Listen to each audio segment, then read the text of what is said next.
وہ بوٹیوں کا ذکر کر رہے تھے، اس میں ایسی شفا ہوتی ہے. اور اب یہ بوٹی اگر تو حضور سلطان العارفین والی بوٹی ہے تو پھر تو صاف ظاہر ہے اس کا کوئی اثر ہونا ہی چاہیے.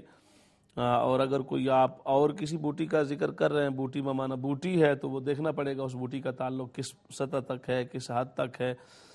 اس میں ایک حد تک تعلق اتنا بنتا ہے کہ بعض میڈیکلی پوائنٹ آف ویو سے کچھ خوراک کا استعمال ایسا کیا جانا، وہ سائنٹیفکلی بھی اور میڈیکلی بھی اس کا استعمال کتابوں میں بھی اور ڈاکٹرز کے ساتھ بھی آیا ہے. تو میڈیکل پوائنٹ آف ویو سے بعض جڑی بوٹیوں کا استعمال بھی کہا گیا ہے ان مقاصد کے لیے جن مقاصد کا ذکر محمد علی صاحب آپ نے کیا.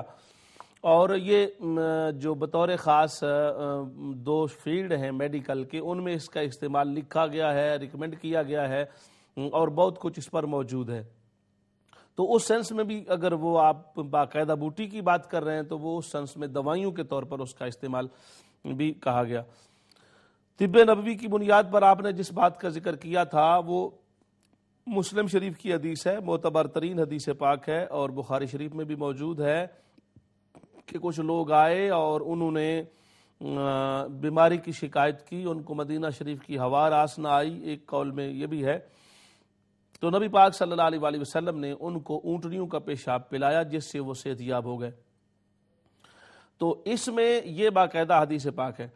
اس کے اندر وہ لوگ بطور خاص جن کا یہ نقطہ نظر ہے کہ کسی طور حرام چیز سے علاج جائز نہیں ہے، ان کے لیے یہ حدیث پاک پیش کرتے ہیں وہ علماء جو کہتے ہیں کہ حرام چیز سے علاج جائز ہے. اور یہ واقعتاً نہیں صحیح حدیث پاک ہے، معتبر حدیث پاک ہے، اور اس کا مقصد صرف یہی تھا کہ حرام چیز سے علاج کرنا جائز ہے بشرطے کہ اس کا متبادل موجود نہ ہو.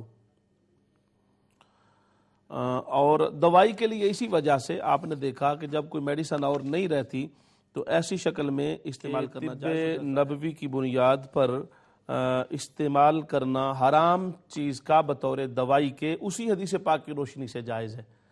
اور آقا صلی اللہ علیہ وآلہ وسلم اس پر اگرچہ لمبی بحث ہے. بعض علماء کہتے ہیں کہ نبی پاک صلی اللہ علیہ وآلہ وسلم کو یقینی علم تھا کہ اسے شفا ہو جائے گی، تو تب آپ نے حرام چیز سے اس کا علاج کروایا. صاف ظاہر پیشاب کا استعمال حرام ہے، وہ کسی بھی جانور کا ہو وہ پیشاب حرام ہے، گوبر ہو، مینگنی ہو، جو بھی ہو وہ حرام ہوتی ہیں.